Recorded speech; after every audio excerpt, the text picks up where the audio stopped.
Okay, let's get started. The stuff we're doing these few days are really the focus of the first half of the semester. So pay attention and think about it. Okay, so the topics today are overlap and energy match as determinants of how strong bonds are. So we'll start with overlap.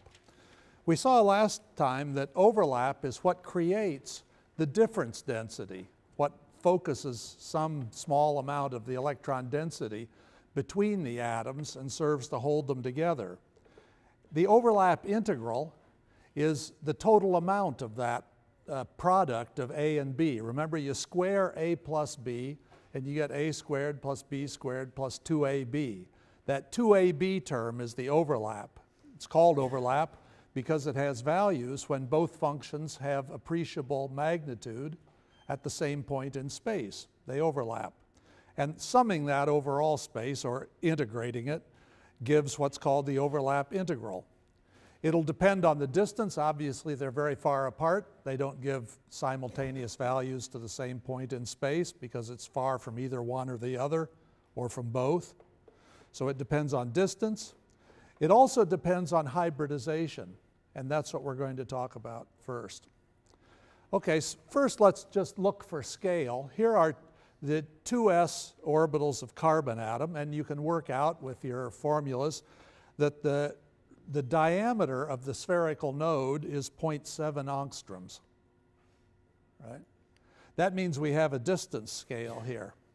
Now, the distance between two carbons is roughly 1.4, 1.5 when they're forming a bond from one another, between one another.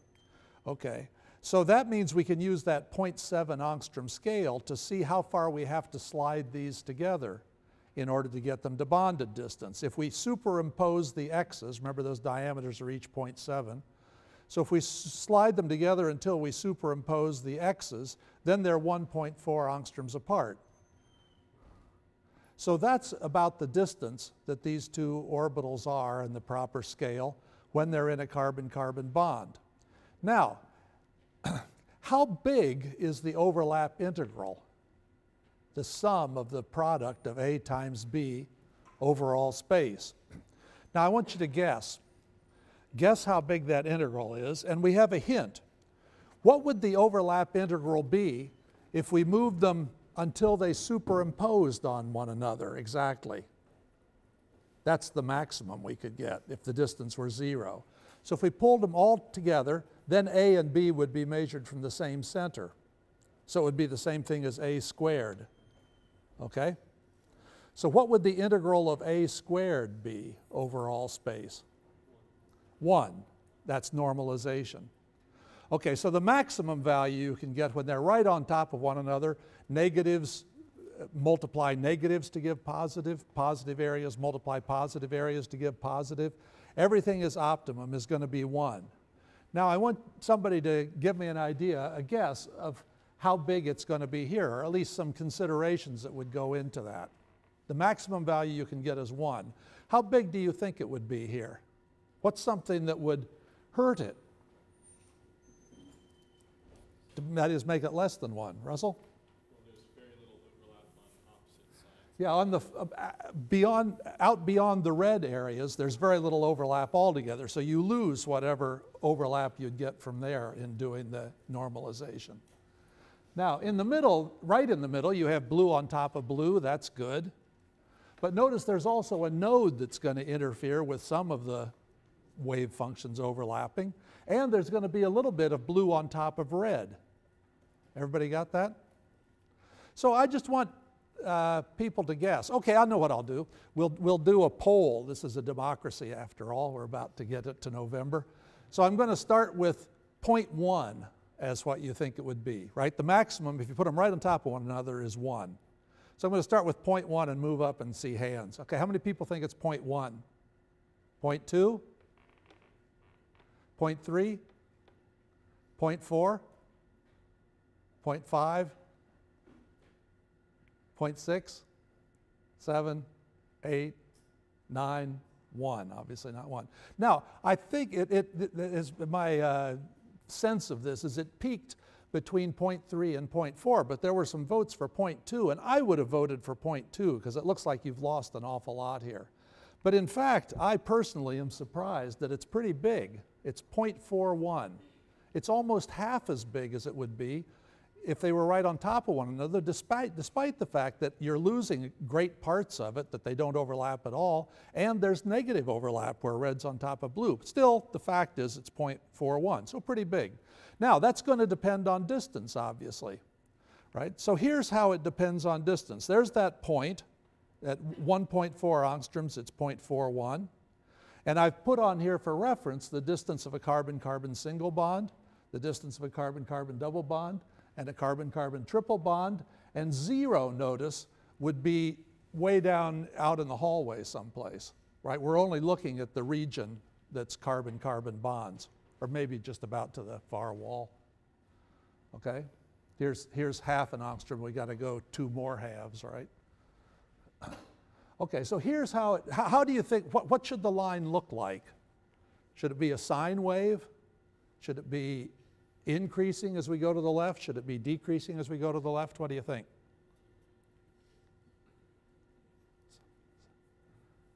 Some guess.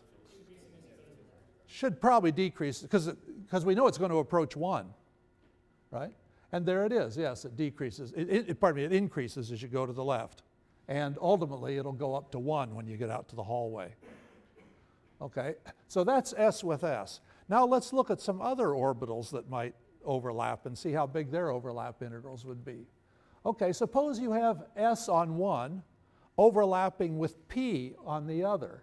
Now that P is called for this purpose pi.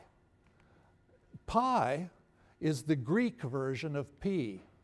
In fact, in Greek, you pronounce it P, not pi, right? So that's the Greek letter P. Am I right about that? Depends on class 4 modern Greek. Okay, what is it? Which way is it? It's it'd be P in modern Greek and pi in class 4. Aha, okay, good. So anyhow, pi. Now, so that symbol is used to talk about molecular orbitals, or parts of molecular orbitals, where P is used to talk about atomic orbitals. They correspond to one another. Now, what is it that characterizes a P atomic orbital? It has a nodal plane. And in the same way, a pi orbital has a nodal plane that contains the nuclei that are in question, right? So you see, if those two came together, there'd be a nodal plane in the orbital on the right that contains the two nuclei. Okay, so that's called a pi orbital. Okay? Now, but notice the contributions to the overlap. Below that plane, you're going to have blue overlapping with blue, so that's going to be a positive contribution. But above, you're going to have blue overlapping with red. That's going to be a negative contribution, and it's symmetrical. So what will the total be? What will the total overlap integral be, the sum of all the overlaps? 1? It'll be 0, because for every contribution on the bottom that's positive, there'll be one on the top that's the same value and is negative. So it's going to be 0. So the one on the left is called sigma. Now sigma is the Greek equivalent of S, right? So it means for a molecular orbital what S meant for an atomic orbital. There are no nodes that contain the nucleus, okay? Okay, so if you have a sigma overlapping with a pi, there's going to be this symmetry that causes a cancellation. So you can never get any overlap by overlapping a sigma orbital with a pi orbital. Does that make sense to everyone? It does make sense? Doesn't make sense. If you have one that doesn't have a horizontal node that's the same top and bottom, and you one that does have a node that's plus on the top, minus on the bottom, then you're going to get this cancellation everywhere and 0. And that's called orthogonal. Okay, so you won't get any net interaction there. Okay, but if you turn the p orbital so that it is also sigma, notice it has a plane, a nodal plane that contains that nucleus, but it doesn't contain the other nucleus you're interested in.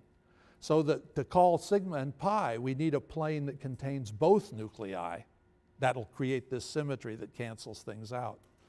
Okay, so this one will give overlap. Now, what would you expect for the trend of this one as you go from great distance to small distance? How about if they're very, very far apart, how big will the overlap integral be? Like 10 meters apart? 0, okay? Now, as you bring it together, will it start, as they start coming together, will you get positive or negative overlap? Positive, right? The blue will overlap with the blue. And you keep coming, it'll get bigger and bigger. And then what will happen? Then the red is going to start coming in, and well, the blue is going to start, the blue on the right from the p orbital is going to overlap that red part on the left. And then as it slides on over till they get exactly on top of one another. When they get exactly on top of one another, what will it be? 0, because it'll be canceling right to left. Okay, so here's a plot of that for SP sigma overlap, right? It's almost the same as S with S. In fact, it's a little bigger at great distance, a little smaller at small distance. Except at very small distance, what will happen? When you approach 0, it'll go to 0. Whereas the other one went to 1, right? The S with S went to 1. So, but in the region we're interested in, of the carbon-carbon bond distances, it's about the same. Okay, now how about P sigma with P sigma? Well, we won't go through an elaborate guessing game. If they're very far apart, it'll be 0. How about if they were on top of one another? It's obviously going to grow as blue gets on top of blue. And then as they get really close, the blue up from the right will be on top of the red and the red on top of the blue, right? And what will it approach? Zach, what do you say? 0. Approach 0? What will it be when they're right on top of one another? So red on blue here, blue on red here. Will the overlap be 0? Pardon me? It'll be -1. Because it would be like the orbital on top of itself. That would be 1, except you've changed the sign of one of them, right? So every contribution will be negative. So that one starts there, and it's heading toward -1, so it's going down. Okay, so that's P sigma with P sigma. Can you think of any other way we should talk about? We've talked about S with S. We saw that S with P pi was orthogonal. S with P sigma, we've got there. P sigma with P sigma. Any others we need to think about? How about P sigma with P pi? Can anybody guess that one? P sigma is the same sign top and bottom. P pi is opposite signs top and bottom. That's going to be 0. They'll be orthogonal. So have we done it now, or is there anything else to think about? We could do P pi with P pi. Okay, so there's P pi with P pi. Okay. Now, at great distance, there'll be nothing. We'll bring them together. They'll begin to overlap. What will it approach as we go to 0? 0? If they're on top of one another, the product will be 0. It'll be 1, right? It'll be the orbital with itself. Normalized, so that'll be 1, right? But now, which do you think is going to be bigger, P sigma with P sigma or P pi with P pi? Any guesses? Well, I'll give you the answer, right? P pi with P pi is approaching 1. At big distance, it's smaller than sigma, right? But at small distance, it must get much bigger, and in this region, it's crossing, so it's bigger. Okay, so there are the kinds of overlaps of simple 2p orbitals. Now, there's a curiosity here. Over most of this range, more than half of the range, 2s overlaps with 2p sigma better than either 2s with 2s or 2p sigma with 2p sigma. That just seems curious to me. You'd think that one of them would have a shape that gives better overlap, right? So 2 of those together would do the best job. But it's not that way. It's that an S with a P is the best over most of this range. I just think that's curious, and it has an important implication, which you'll see right now. What if we use hybrid orbitals that are partly s and partly p? Now, since this one is partly s, it's s plus a certain amount of p. This one's s with a certain amount of p. The overlap will be s here with s here, s here with p here, s here with p here, and p here with p here, right? There'll be 4 contributions to the s with s, p with p, s with p, p with s, right? So if we took sp cubed, for example, and we can make, remember, 4 such orbitals, then you get that. It's better than any of the pure hybrids, right? And the reason is that it has s with s and p with p, and also s with p. That comes in as a bonus, right? Twice. Okay, now how about if we use, instead of sp cubed, how about if we use sp squared? Remember what happens as we approach sp? The orbitals extend more. So what do you expect? More overlap. So there's sp squared with sp squared, a little better. How about sp with sp? Better still. Could we get any better?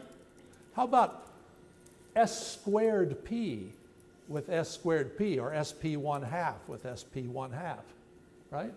It's a little better at short distance and a little not so good at long distance. So it optimizes around sp hybridization. That gives the best overlap. Why do we think now you want good overlap? Why would it be good to have good overlap? Because that's what's building up the difference density, as we saw last time, right? That's putting the glue in the orbital. Okay, so there's an interesting observation here that hybrids overlap about twice as well as pure orbitals, right?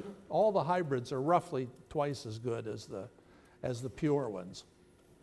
Okay? And they're not very, very different from one another, but sp is about the best over much of this range. The trouble with sp is you can only make 2 of them because each involves 50% of s, and you only have 1 s to go in it. You have 1 s and 3 p's. So if you want to make just 1 orbital, fine, use sp, because you'll get good only 1 bond from the carbon. Fine, use sp and get the best overlap, or maybe even s squared p, right, depending on the distance, right? But if you want to make more bonds, if you want more than 2 bonds, then you're going to have to cut back on the s in each bond because you only have 100% to use. You can't use more than 50% in more than 2 bonds you're making. Okay, and what you see here is that sp3 isn't much worse than sp squared. So why not make 4, right? Because you can. Okay, anyhow, that's the hybridization of carbon. So, and the reason they do this, as I already said, is because they allow nearly full measure of s with p overlap plus s with s and p with p when you have mixtures. So that all depends on the fact that sp sigma is so good in its overlap. Now, so sp gives the best overlap but only allows 2 orbitals with 50% in each. sp3 gives 4 and nearly as much overlap. Okay.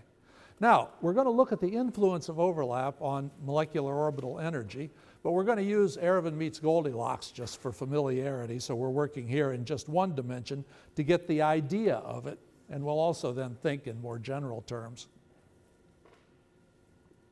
And we've already done this, so it's partly review. So we'll assume that there's perfect energy match. That is, the 2 atoms we're talking about. Of course, atoms would be Coulombic potentials, not harmonic oscillator Hooke's law potentials, right? But the idea of a double minimum is the same. So we'll suppose that the atoms are equivalent, so the bottom of the well is the same on both sides, and guess an energy, and lo and behold, we were right.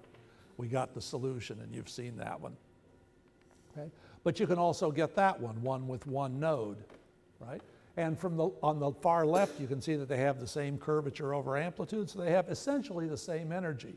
If the green energy is right, the red energy is the same deal, right? They're degenerate orbitals because they're far apart. okay? No significant energy difference. Now, suppose we increase the overlap. What will happen if we shorten the distance? You did this on a problem set with Erwin, right? So you bring them closer together, and you have the one with no nodes and the one with one node, and now there's a little, right halfway between, there's more electron density in one than there is in the other, right? One has, the anti-bonding one has 0, and the bonding one has some buildup of an electron density in between, but the energy hasn't changed visibly on this scale that we're using. Looks just the same, okay? Now we increase it more, and now there's a big difference in the middle, right? And now the energies are beginning to change. The unfavorable orbital is going up, and the favorable bonding orbital is going down in energy. And if we get it still closer together, we can see that there's now a big difference between them, okay? So that increasing overlap creates the splitting that we talk about. This is just review, as you know, but it's so important, it's good to mention it again. Now that overlap holds the atoms together, and this again is a picture we saw before, except we're going to do it with writing in the equations. Remember, a good guess of the form of the molecular orbital is 1 over the square root of 2 times a plus b, or 1 over the square root of 2 times a minus b. And that will give 2 new orbitals, one better and one worse. And in fact, if you think about normalization, it should be a little less than 1 over the square root of 2 in the one that's going to have plus 2ab in it when you square it, and a little less than 1 over the square root of 2 when it's going to have a minus sign for the 2ab term. Okay? Now, because of that a little bit greater and a little bit less, the energies aren't quite as we saw them before, equally split up and down. The one that goes down doesn't go down quite as much because this is less than, and the one that goes up a little more because it's greater than.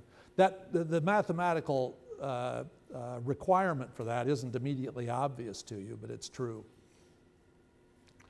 Okay, so there are the new orbitals you get when you bring the atoms together. Okay, and if you had more overlap, there'd be a bigger difference. So that's why overlap is important. The more overlap, the more splitting. We just saw that in one dimension with Erwin meets Goldilocks. Now, how many electrons do we have to put in these orbitals? That's going to make a big difference. So suppose we have just one electron for these two orbitals. When we bring the two wells together, bring the two atoms together, that electron will go down in energy to the new molecular orbital. So that's going to be good. And if we tried to pull them apart, the electron would have to go back up in energy, and that would require energy, and that would oppose the breaking. So that's the bond strength, right? You have to put an electron up that much. Now suppose there were 2 electrons.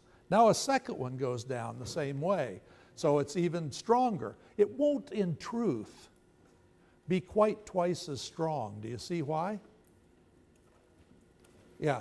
Electron repulsion? Because the electrons will repel one another. We haven't taken that into account when we think about the energies here. But it'll be certainly stronger, considerably stronger. Okay. Now suppose we had 3 electrons. What's going to happen? One of them is going to have to go up instead of down. And in fact, it will go up further than either of the others went down, even neglecting electron repulsion, right? Because of that greater than, less than thing that shifted the pair up a little bit. Okay, so that's going to be even weaker than having 1 electron to hold them together when you have 3. How about if you have 4? Wilson? It'll be anti-bonding, so yeah, you're now definitely losing because the 2 that go up more than the 2 that go down, so that's bad. So we can summarize that here. The effect on the bond, if you have 1 electron, it's bonding, 2 electrons is strongly bonding, 3 electrons is weakly bonding, probably, and 4 electrons will definitely be anti-bonding, so that's why helium bounces off helium until it gets 52 angstroms apart, right? And then there's this very, very, very weak bond that we talked about due to the correlation of the electrons, right? But as soon as you get overlap with helium, it's repulsive when you start to split these levels. Okay, now, let's look at the other end. Why doesn't increasing overlap as you bring things closer together, why doesn't that make these plum puddings collapse? The electrons are getting more and more stable as you increase the overlap by bringing things closer together. So why doesn't it just collapse?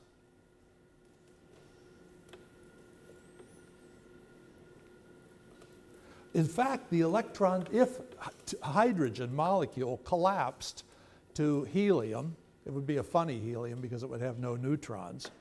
But if it collapsed, the electrons indeed would become 55% more stable. The electrons in helium are lower in energy than the electrons in H2, right? So that would tend to pull them together all the way to distance 0. Why don't they?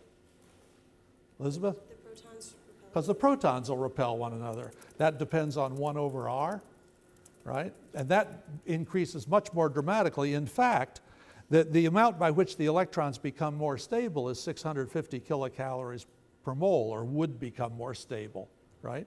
But the nuclear repulsion increases by that much by the time they get to 0.3 angstroms, let alone the last little bit when 1 over r gets enormous, okay? So it's not worth it, unless you have glue to hold the neutrons together, right? So on the sun, you can take deuterium and fuse it into to make a helium. You have neutrons there to hold the protons together.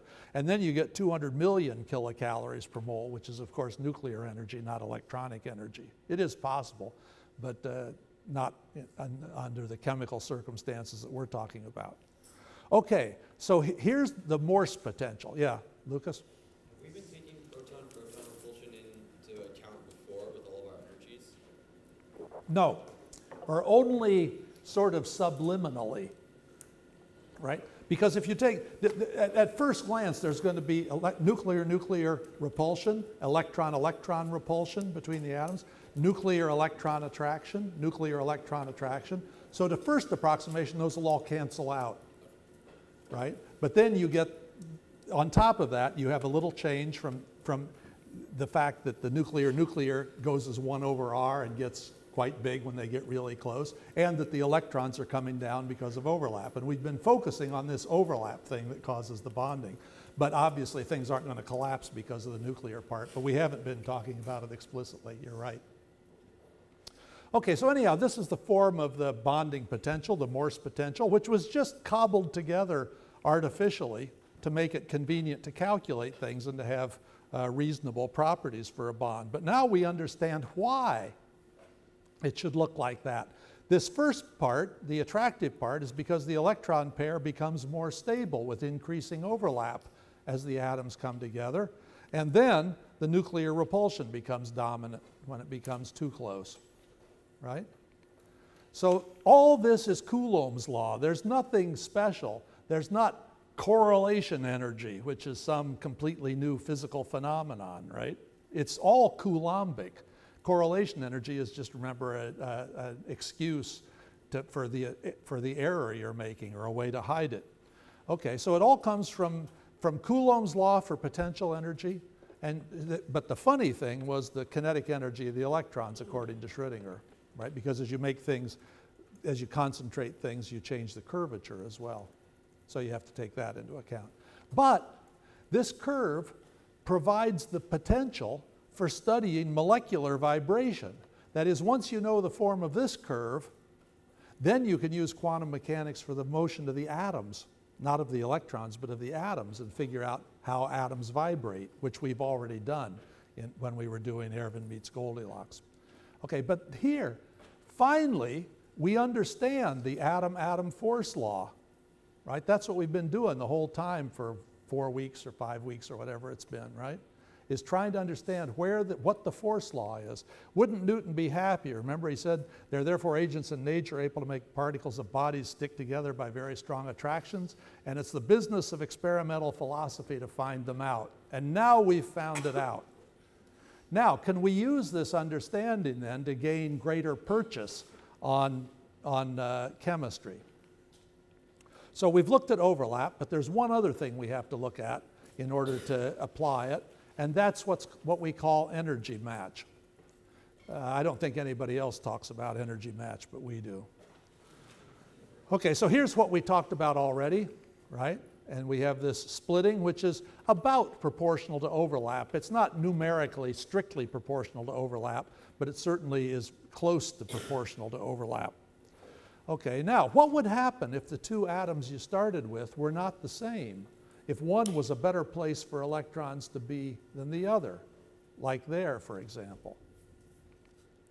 So why would you, remember what happened is you mix these, you get A plus B and A minus B. But why would you put any A together with B if B is already much better than A?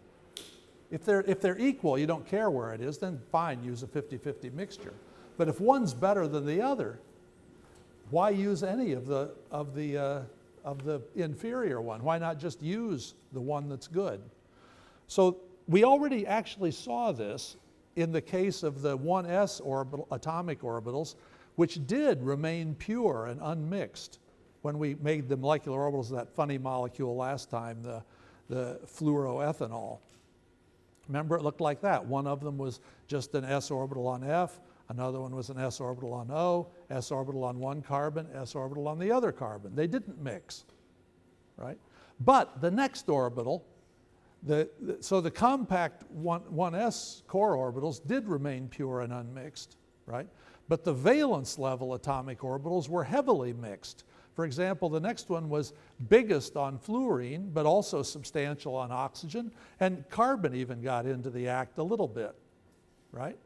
Now, why is it that the core orbitals didn't mix and the valence orbitals did mix? What's different? The core orbitals are very small, very compact. These orbitals are bigger, so what happens? They overlap, right? So it's overlap that causes things to mix. If there's no overlap, they don't mix. If they overlap, they mix. So why use any of an inferior orbital? Well, suppose the energy of A is much higher, less favorable than that of B, right? So now we make a sum of a weighted sum, A parts of A, B parts of B, and we square it. So we get A square parts of the A density, B square parts of the B density, and also this overlap term, 2AB. Now, can you profit from shifting electron density toward the internuclear AB region without paying too much of the high energy cost of A? That is, A squared is higher energy than B squared, right? The electron density around A is higher energy than the electron density about B. And if you mix A with B, you're going to get a certain amount of that bad or less good distribution, A squared. But at the same time, you're going to get some of AB, which puts stuff in the middle at the expense of outside. That's good, right? You'd rather, at a certain distance from the nuclei, you'd rather be between the two nuclei than out beyond one of them. So as you increase A, you increase, you increase this bad part, but you also increase that good part. Can it be worthwhile to make A non-zero? Which one is going to help? But notice this, if you put only a small amount of A in, then the amount of A squared probability density, this bit here, is A squared parts of that. Really, really tiny if A is tiny. But the amount of AB you put in is A times B, not A squared, right? So it's much bigger. So you get this good stuff without getting very much of this bad stuff, right? For example, suppose you used A was 0.03 and B was 0.98. So you square them to find out how much, whoops, I pressed that thing there, okay. You square them and you find out that the amount of A squared you get is only 0.001. The amount of B squared is 0.96 and the amount of 2AB is 0.06. So you're getting 60 times as much of AB as you get of A squared. So that's why it can be useful to put a little bit in. And you could, if you're pedantic, you can look at the footnote there. So let's look at Erwin meets Goldilocks in the case where the two wells are not matched, where the energies are a little bit different, because that's what we're talking about. So here are non-degenerate atomic orbitals. So the one on the left is a little bit lower than the one on the right, but only a teeny bit. Okay? Now we're going to look at the wave functions here. So there's the lowest energy wave function, right? And notice it's the sum. It's a weighted sum with no nodes, but there's almost no mixing at all, just a really, really, really tiny amount of A in it. So essentially it's just the solution you'd get in the left well, right? There'd be one with one node as well. What will it look like? Can you guess? This is the one with 0 nodes. What's the wave function with one node look like? Any guesses? Yeah, Josh? It'll just have a node in the middle of that first potential and then be straight on the second. And be what? And be sort of straight on the second one. Right? So the first one, the lowest one, is the one on the left. The second one, the next highest energy orbital, is the one on the right, with just a little bit of the one on the left in it, negligible amount of mixing, right? And their energies, you might think their energies would be the same, right? Because they're not mixing. But the green one is in this well, and the red one is in that well, and that well's higher. Okay, so it's got to be higher in energy. That splitting is due only to the original offset between the wells. There's no shift of it, right? It's just you have A or you have B, and you have what you would expect for them. Now suppose we increase the overlap between these. What do you think is going to happen? You should get a little more mixing because AB is going to count for more if you have overlap. Okay, so here they are close together. You still don't have very much mixing, just a little bit, and you haven't seen any appreciable change in the energies. You still have that same splitting that's due to the original offset. Okay, now we'll bring them still closer together, and now it's getting worthwhile to put it in the wrong well because the AB term is so important. Right? So the anti-bonding energy is rising, the bonding energy is falling. That's why they're anti-bonding and bonding. And if we bring them still closer together, we get that, right? Which, if you looked at it casually, they look like a single well. But notice that they're still quite unsymmetrical. They're still biased. The one without any nodes is still mostly in the left well, and the one with a node is mostly in the right well, but they're heavily mixed, right? So what's happening is this increasing overlap as you bring them together is fighting the effect of the difference in the two wells. So when we had the core electrons in fluoroethanol, if we had tiny orbitals that didn't overlap, then they stayed pure, right? But once we went to the valence level orbitals that were much bigger so that they overlapped, then they started mixing like this. Okay, now, what if one partner is lower in energy than A? That's the case we're dealing with. But what will these ultimate energies be when you have this competition between overlap, which is trying to mix them, and energy mismatch, which is trying to keep them separate from one another? So here's what you get. You get, again, splitting, but not as much shift as you got before. The lower level will look mostly like C because C is better than A. The anti-bonding will look mostly like A with just a little bit of C in it. And if they had had the same energy, you'd get a big energy shift because of overlap. But now you get a smaller energy shift because the mismatch is fighting that. Right? You don't want to, you lose as you try to mix because of the difference between A and C in this case. Now, so that one looks mostly like C, both in shape and in energy. That one looks mostly like A, both in shape and energy, but it's a little worse than A, and the first one is a little better than C. Now, how much smaller is that bonding shift? When we were mismatched, they didn't shift as much with the same overlap. How much less? Exactly where does it end up? Well, that's not so crucially important to you, but there's a neat trick you can do to see that. Suppose we have that much energy mismatch, okay? And the red dot is halfway between between B and C, or between A and C, since A and B are the same energy.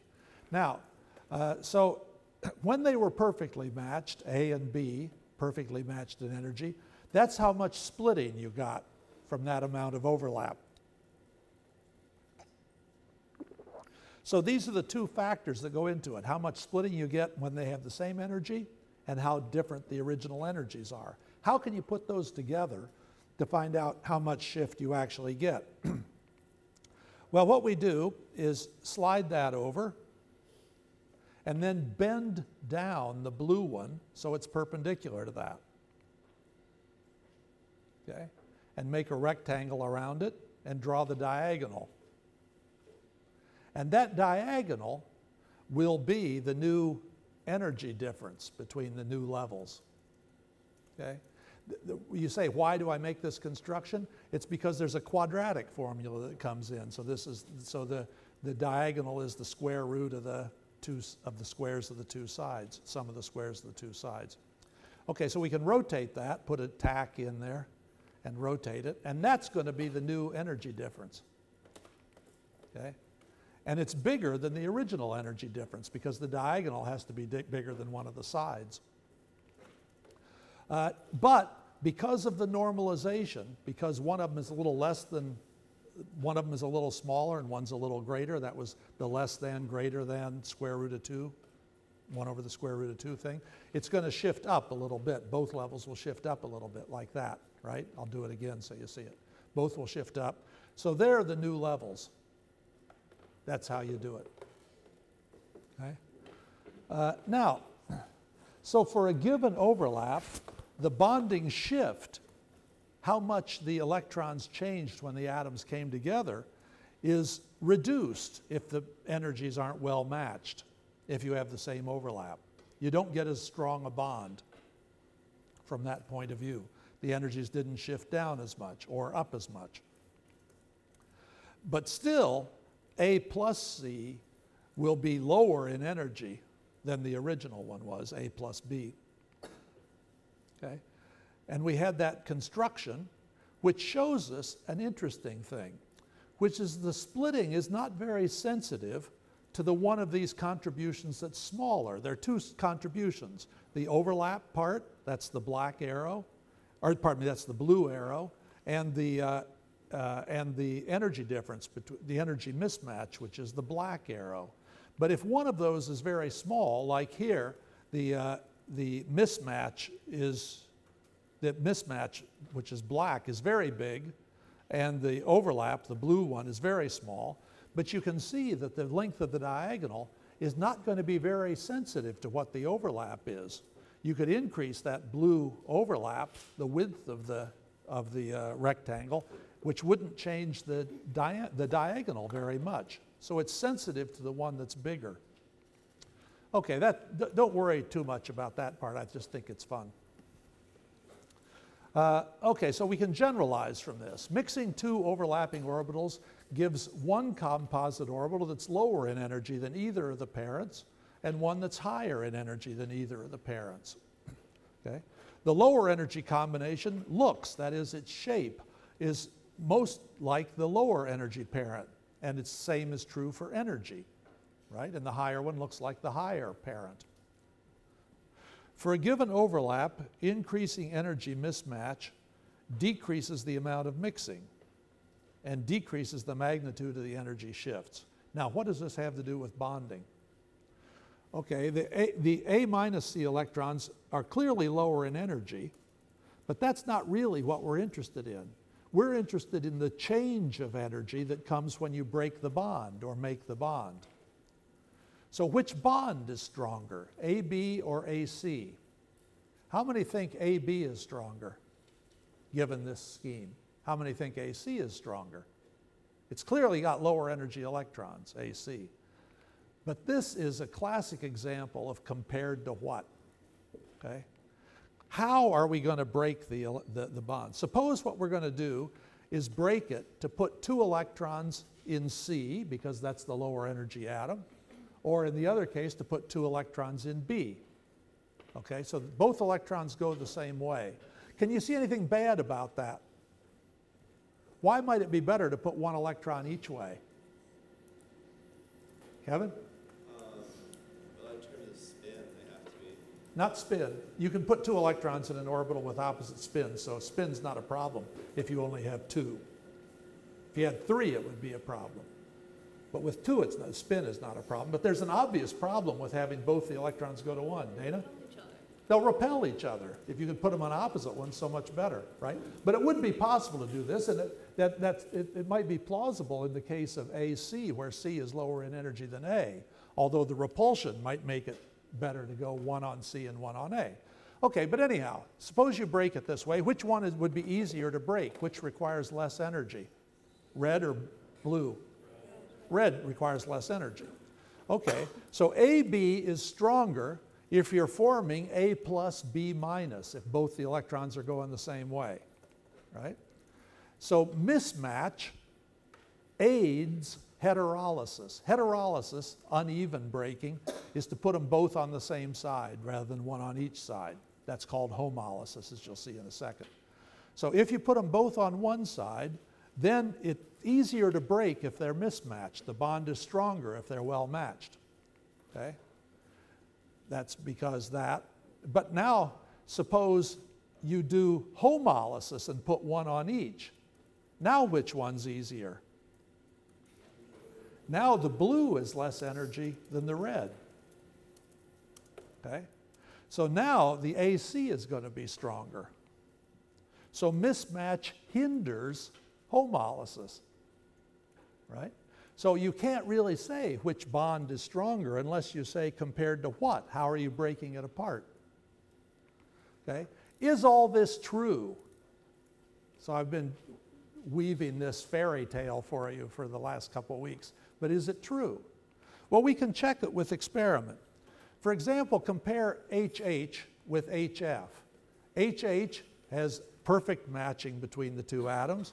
In HF, there's a much bigger nuclear charge on F. Electrons in the valence orbital are lower in energy on F than they are in A. Okay, so if we look at the sigma orbital, the valence sigma orbital, it's symmetrical in the case of H2 and quite unsymmetrical in the case of HF. It's big on F and small on H, just as we were speaking of. That's the sigma, big on F, right? But there's also an anti-bonding orbital, sigma star, which has a node. So that one is the contrary. It's big on H, small on F. This is just what we were talking about a few minutes ago. And the electrons, of course, are only in the sigma, not in the sigma star. There are only 2 electrons. That one's empty. And the star means that it's anti-bonding, right? So it has the node between the nuclei. It's planar in the symmetrical case and bent in the case of HF, but it's still the node. Now, how about the experiment? Heterolysis, where you break in order to get H plus H minus in one case, or H plus F minus in the other case. In the case of HH, it costs 400 kilocalories to break the bond. In the case of HF, it costs only 373. Incidentally, this is a lot of energy to break this bond because you're putting both the electrons the same place. It can happen in solution, but it's not so easy in the gas phase, which is what we're talking about. Okay, so indeed, we were right that mismatch weakens the bond for heterolysis. The HF bond is weaker. That's why you call it hydrofluoric acid, right? Because it can easily break off an H. You don't call H2 hydrogenic acid or something like that, right? But if you break it into 2 atoms, two H atoms or an H atom and an F atom, then it costs only 104 for HH, but 136 for HF. So the HF bond is stronger if you're breaking to atoms. So that's the first verification, experimental verification of what I've been talking to you about. And we're going to go on next time to talk about XH3, which will have lots of experimental data that will show that this stuff is sensible.